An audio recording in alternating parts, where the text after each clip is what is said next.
추석을 지나고 나서 어제 고유정의 재판이 열렸습니다. 김기영 아나운서. 네, 어제 제주지법에서 고유정의 3차 공판이 열렸습니다. 이 고유정의 변호인이 피고인, 그러니까 고유정의 입장이 담긴 진술서를 본인이 직접 읽을 수 있도록 기회를 달라라고 변호인이 재판부에 얘기를 했는데요. 네. 여기서 사실 고유정이 그동안은 입을 떼지 않았었는데 네. 재판 과정에서 처음으로 입을 열게 됩니다. 왜냐하면 이 변호인이 요청을 하자 재판부에서는 그 양이 너무나 많고 16페이지에 달하고 이것을 읽게 되면 한 30분 가까이 소요가 되기 때문에 네. 거부하는 듯한 반응을 보였어요. 네. 그러자 고유정이 여기서 본인 스스로 처음으로 입을 뗍니다. 네. 내가 구치소에 있기 때문에 직접 이 진술서를 작성할 시간이 없다. 그리고 네. 방법이 없다. 네. 그렇기 때문에 변호사가 접견 등을 통해서 직접 변호인이 작성한 것이다. 그래서 나에게도 직접 기회를 달라 하면서 목소리가 굉장히 작았지만 떨리면서 울먹이면서 이야기를 했다고 합니다. 네. 어제 더 자세한 얘기는 어떤 게 오갔는지 어제 법정에 있었던 피해자 측의 변호인 얘기를 통해 듣고 이어가 보도록 하겠습니다. 피고인이 좀 진술할 것을 준비해 왔다 이렇게 요청을 했습니다. 갑자기. 그래서 이제 재판부가 이게 무슨 소리냐. 모두 진술 절차에서 분명히 진술할 기회를 줬었고 그때는 할 말이 없다고 했었고 이제 완곡하게 거절을 하셨죠. 재판정에서 뭐 대답할 때 울먹울먹 했었습니다. 뭐 진술을 듣다가 혼자 들썩들썩하면서 운 적이 있었고 이렇게 말을 하면서 울먹인 거는 이번이 처음이겠네요. 이제는 뭔가 이제 감성에 호소하려는 그런 전략이라고 저는 보였어요. 임방글 변호사님, 진짜 이 피고인이 내가 발언할 수 있게 해주세요, 재판장 이런 경우 좀 흔히 있습니까? 어떻습니까? 우리 그 형사소송 절차에는요, 피고인의 목소리를 들을 수 있는 기회들이 있어요. 형사소송 처음 시작할 때 이제 재판장이 피고인에게 우리 인정신문이라는 거 합니다. 뭐 그게 뭐예요? 이름이 뭐냐, 뭐 어디 사냐, 뭐 이런 걸 물어보고요. 그 다음에 검사가 이제 공소장을 읽습니다. 보통 이제 요지를 읽어요. 네네. 이 사람은 무슨 죄다라고 얘기하면 그 다음에 피고인과 변호인에게 여기에 대해서 어떻게 생각하는지, 이걸 인정하는지 부인하는지 거기에 나에게 유리한 사실도 이야기할 수 있습니다. 그래서 앞에서 우리 잠깐 언급할 때 모두 진술 기회를 주지 않았느냐, 그게 이제 그 얘기예요. 그 절차까지 다 끝나면 증거 조사를 합니다. 네. 증인들도 불러서 증인신문도 하고요. 네. 뭐 경찰이나 검찰에서 조사했던 거 이거 인정하느냐 안 하느냐 뭐 이런 조사를 거쳐요. 그걸 거친 다음에 마지막에 또 피고인 신문이 있어요. 그러니까 피고인을 상대로 이제 또 변호인이 질문하고 재판장이 질문하고 하는 피고인 신문 기회가 있습니다. 그래서 앞에 피고인의 모두 진술 기회도 있고 피고인 마지막에 신문 기회도 있는데 그 증거 조사에는 그럴 사실 할 일이 없거든요. 증거를 조사하는 거라. 그래서 지금 증거 조사 단계인데 느닷없이 자기가 나 진술을 할 기회를 달라라고 하니까 재판장도 아니 아빠 모두 기회 진술도 줬고 그리고 뒤에 피고인 신문도 있고 또 진술서도 어쨌든 변호인이 썼고 라고 하면은 이거 좀 곤란하지 않느냐. 왜냐하면 시간도 상당히 이게 짧은 시간이면은 정말 잠깐 기회를 줄 수도 있지만 앞서 언급한 대로 읽기만 하는데 30분이 걸린다면 이 재판이 이 고유정 재판만 하는 건 아니잖아요. 재판부도 재판 시간이 있는데 그러니까 이제 완곡하게 이제 거절을 한 것으로 봅니다. 어쨌든 증거조사 이 단계에서 피고인이 저 말할 기회 좀 주세요. 30분 주세요라는 거는 거의 없는 일이죠. 그런데 김은배 팀장님, 앞서도 이제 피해자 측 그 변호인도 그런 얘기했습니다만 뭔가 전략이 숨어 있는 것 같아요. 왜냐하면 1차 공판 때는 재판장이 모두 진술할 시간도 좋은데 그땐 침묵했단 말이에요. 알아다가 갑자기 3차 공판 때 저 할 말 있어요. 재판장님 제 말 좀 들어주세요. 이랬단 말이 울먹이면서. 그러니까 재판부에서 좀 황당했던 건데요. 어떻든 본인이 봐서는 서면이라든가 변호인 가지고는 좀 부족하다. 자기가 직접 진술을 해가지고 좀 감성이 아까 말한 대로 감정이나 감성에 호소하겠다는 전략을 세운 것 같아요. 네. 근데 아까 변호사님 얘기했지만은 모두 진술이 있고 중간에 피고인 진술 받을 수도 있고 마지막에 최후 진술이 있는데 기다릴 수가 있는데 지금 생각하기에는 전번에 했던 거에 대해서 자기가 부족하다. 그러니까 내가 직접 육성으로 해가지고 변명을 하겠다는 그런 전략을 세운 것 같습니다. 아니 근데 김동철 원장님 왜 재판 때마다 허구한 날 울어요? 고유정? 그러니까요. 이게 사실 운다라고 하는 의미를 뭐 다들 아시겠지만은 감정의 표현이지 않겠습니까? 뭐 울으면 뭐 기쁠 때도 있고 분노일 때도 있고 뭐 네. 여러 가지의 울음도 있고 사랑에서도 사실 눈물이 나는 부분들이 있는데 고유정 같은 경우에는 뭐 지금 얘기하신 것처럼 감정에 대한 호소가 분명히 있는 것 같고요. 그런데 사실은 고유정 같은 경우는 기억의 파편이다. 나는 기억이 나지 않는다. 뭐 우발적인 것이었다. 이렇게 계속 이야기를 다르게 하지 않았습니까? 네. 자, 이런 부분에서 운다. 자, 일반적인 경우에서는 뉘우쳤구나. 라고 판단을 할 수가 있고요. 그리고 또 가족에 대한 죄책감이라든지 미안함이 있으니까 운다라고 이야기를 할 수 있지만 저희들이 명확하게 봐야 되는 부분들은 뭐냐면 네. 이전에 범죄 행위를 봤었을 때에 약간 소시오패스적인 부분들이 분명히 있었고 아하. 그리고 인격 장애적인 요소들이 분명히 있었거든요. 네. 자, 이런 증상들이 있었다라고 한다면 네. 사실은 얼굴을 쉽게 바꾸고 표정을 쉽게 하고 네. 감정도 속일 수 있는 이런 아하. 행동들이 나올 가능성도 상당히 높습니다. 네. 아니 그러면 강성신 변호사님, 네. 재판부가 그냥 이 고유정의 요청을 그냥 야박하게 거절한 다음에 아무런 다른 대응책도 안 준 거예요? 어떻습니까? 일단은 처음 이제 1차 공판 시에는 모두 진술할 기회를 줬잖아요. 네. 줬는데 본인이 진술을 하지 않았다라는 것은 재판부가 봤을 때 필요성을 이제 못 느꼈다라고 이제 볼 수 있어요. 근데 이제 와서는 이제 기회를 줬음에도 불구하고 그때 하지 않고 지금 강력하게 요청을 하고 있는 상황인 거잖아요. 네네. 그래서 이제 재판부에서는 본인이 이제 변호사가 작성한 걸 읽는 게 아니라 이번에 읽는 게 아니라 본인이 직접 작성을 해서 온다면 예, 다음 기일에 그거를 이제 10분 정도 발언할 기회를 주겠다 이렇게 얘기를 했어요. 네네. 그리고 이제 우리가 의문을 가질 수가 있는 게 그럼 변호사가 뭐 예를 들면 고유정의 말을 그대로 받아서 적어서 온 거랑 고유정 본인이 직접 작성해 온 게 무슨 차이가 있을까 이러한 의구심을 좀 가지실 수 네네. 있는데 이건 증거 능력에 있어서 차이가 있을 수 있습니다. 그러니까 고유정이 직접 작성을 한 거는 그걸 만약에 자기가 보고 읽는다고 하면은 그 서류 자체는 이제 고유정이 이건 내가 틀림없이 내가 작성을 한 거다라고 인정을 하면 그게 이제 증거로 쓰일 수가 있어요. 형사소송법상. 근데 이제 변호사가 이걸 쉽게 얘기하면 전문이라고 하는데 전달에 들은 것을 작성한 문서 같은 경우에는 이제 변호사가 직접 이거는 틀림없이 내가 작성을 한 거고 여기서 한 가지 차이점이 그거에 추가해서 이제 법원이 판단을 했을 때 특별히 이게 신빙할 수 있는 상태라는 게 인정이 되어야만 이제 증거로 사용이 될 수 있거든요. 좀 네. 그래서 이러한 증거 능력에 대한 인정 차이가 좀 있을 것 같습니다. 네. 네. 그래서 일단 다음 재판 때 고유정한테 직접 손으로 진술서 쏘면 읽을 기회 줄게요 라고 재판부가 일단 거절을 하면서 다른 기회를 준 거예요. 그런데 어제 이렇게 진술서 낭독은 실패했습니다만 어제 재판에 사실 최대 쟁점이 뭐였을까요? 김기혁 아나운서. 예, 바로 혈흔에 있는 수면제 성분이 쟁점이었습니다.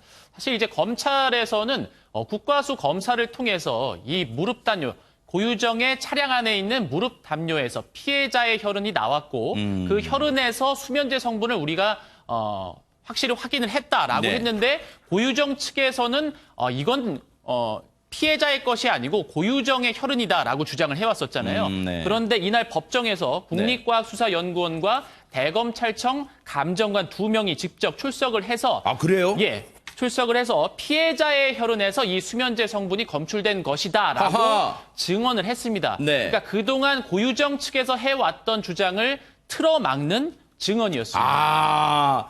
정말 과학적인 근거를 대고 이제 이른바 증인 2명이 나와서 국립과학수사연구원, 대검찰청 감정관 이 2명이 나와서 얘기를 한 거예요. 이 내용도 어제 법정에 있었던 피해자 측 변호인을 통해서 보충 설명 들어보시고 이어가 보도록 하겠습니다.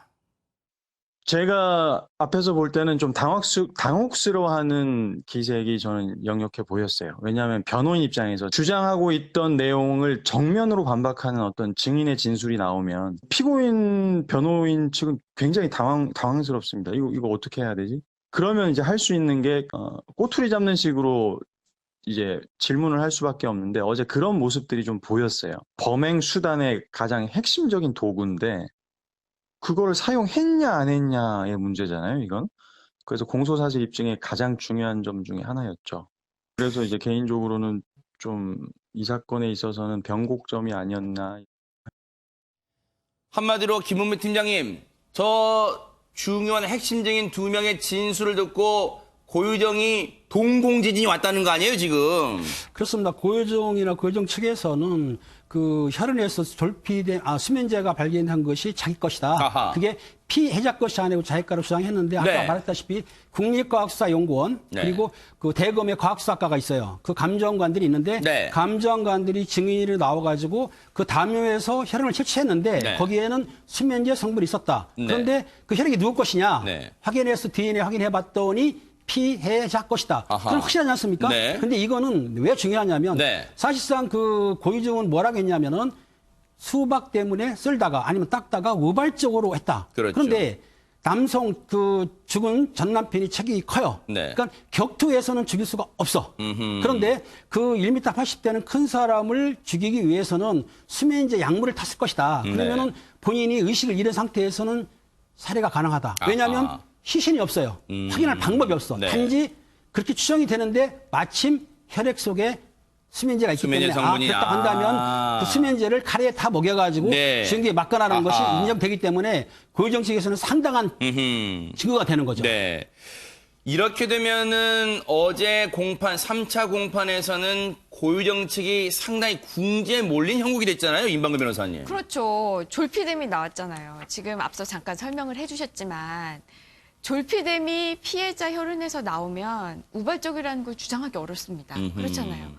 왜 피해자가 갑자기 졸피뎀을 먹습니까? 아하. 만약에 우발적이라면은 졸피뎀을 피해자에게 먹일 리가 없잖아요. 피해자한테 졸피뎀을 검출된 거는 미리 범행점에 먹였다는 아하, 것인데 그렇죠. 이거는 이콜 바로 계획범죄라는 거거든요. 네. 그러니까 이 졸피뎀이 굉장히 여기서 중요한 그 쟁점이었는데 이 고유정 변호인은 고유정의 말을 정말 100% 신뢰한 게 아닌가 싶습니다. 네. 그래서 이제 증인신문, 그러니까 이 감정서 나온 거에 대해서 반박을 하면서 그거에 대해서 이제 전면 반박을 했거든요. 아니다. 이것은 그러니까 피해자에서 나온 졸피뎀이 아니라 이건 피고인의 나다 이렇게 단정을 하고 처음에 주장을 했기 때문에 이게 이렇게 정말 이 감정했던 사람들이 나와서 이거를 뒤엎으면은 네. 정말 궁지에몰립니다. 아마 굉장히 당황했을 거예요. 제 네. 생각에는.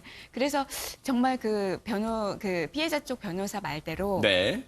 변곡점이 된 거는 확실하고요. 네. 여기서 조금 더 나아가서 이 고유정의 변호인이 굉장히 고유정을 신뢰했던 것 같은데 이게 아주 중요한 쟁점에서 깨졌거든요. 네.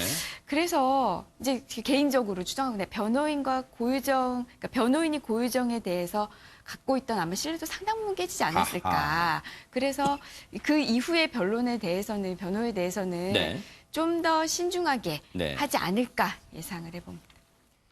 어제 3차 공판에서 핵심 증인들의 얘기를 듣고 이 변호사가 고유정에 대한 신뢰가 깨졌다면요. 정말로 이거는 어처구니가 없을 거라고 많은 분들이 생각하실 거예요. 이 말을 듣고서야 이제 신뢰가 깨졌을까요? 이게 상식적으로 납득이 갔을까요? 그동안 그냥 믿고 싶었던 걸까요? 어쨌든 그런데 강성신 변호사님 앞서 보면요. 3차 공판 때 고유정의 모습은 1차, 2차와 달리 먼 발치에서 고유정의 모습이 찍혔어요. 이거 왜 그런 거예요?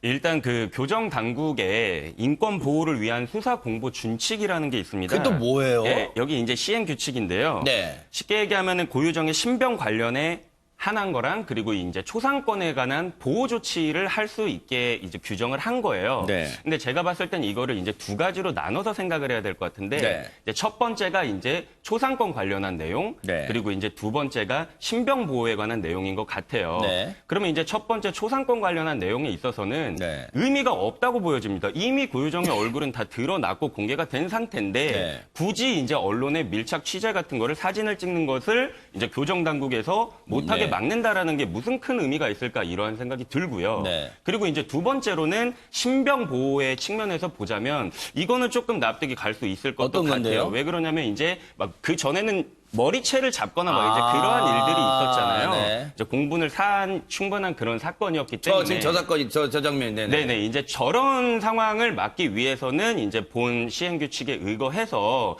조금 보호를 해야 될 필요가 있지도 않나 이렇게 생각이 듭니다. 일단은 뭐 너무 신체적인 어떤 접촉이 있으면은 안 되는 건 맞는 것 같습니다. 아니 근데 그래요. 100번 양보해서 지금 강성신 변호사님 말씀처럼 저렇게 일반인들이 재판을 보러 온 일반인들이 고유정의 신체를 잡는 이 공격적인 행동을 보이기 못하게 막는 차원은 100번 양보해서 이해된다 쳐요. 그런데 김동철 원장님, 이럴 거면은 신상공개위원회에서 이거 신상공개 결정을 왜 한 거예요? 언론의 접근은 차단하지 말아야죠. 먼 발치 찍게 하는 거 뭐예요, 이게 지금? 먼 발치에서 찍었다라고 하는 부분에 대해서는 좀 너무 이제 과도한 부분들이 있었던 것 같고요. 일정 그 거리를 두고 네. 찍는 부분에 대해서는 좀 허용이 돼야 되지 않을까라고 하는 생각이 좀 들고요. 그리고 저희들이 또 이제 호송 그 교도관에 대해서도 사실 좀 생각을 해볼 필요는 있습니다. 네. 호송 교도관이 아마 뭐 개인적인 생각입니다만은 피의자의 머리채를 잡았기 때문에 아마 책임에 대한 부분도 분명히 있었을 가능성이 상당히 높거든요. 네. 그렇기 때문에 이런 부분에 대해서도 뭐 이해는 되지만 그래도 오픈돼 있는 상황이 사실은 뭐 저희들이 얼굴 노출에 대한 오픈이 돼 있는데 지금 현재 영상에도 나오는 것처럼 다 커트를 치고 있지 않습니까? 네. 그래서 저런 상황에서 국민들에 대한 분노는 좀 더 클 거고요. 유족들 같은 경우에는 저런 모습 보면 어떻겠습니까? 더욱 화가 치밀 가능성이 그러니까요. 상당히 높을 겁니다. 네. 계속 부정적인 이야기를 하고 결국은 또 얼굴도 가리채 나왔기 때문에 아마 상당히 유족들에게는 마음 아픈 일이 아닐까 생각이 됩니다. 본말 전도란 말이 있잖아요. 지금 앞뒤가 바뀌었어요. 누구의 인권이 지금 더 중요한 겁니까? 고유정의 인권을 그렇게 보호하는 이유가 뭡니까? 유족들은 지금 애가 타고 피가 마르는 지경인데 고유정의 저 말도 안 되는 진술을 법정에 듣는 것도 고통스러운데 고유정에 대해서는 접근조차 못하고 취재를 못해요? 이게 지금 거꾸로 가고 있다는 생각도 듭니다. 분노가 정말 더 치밉니다.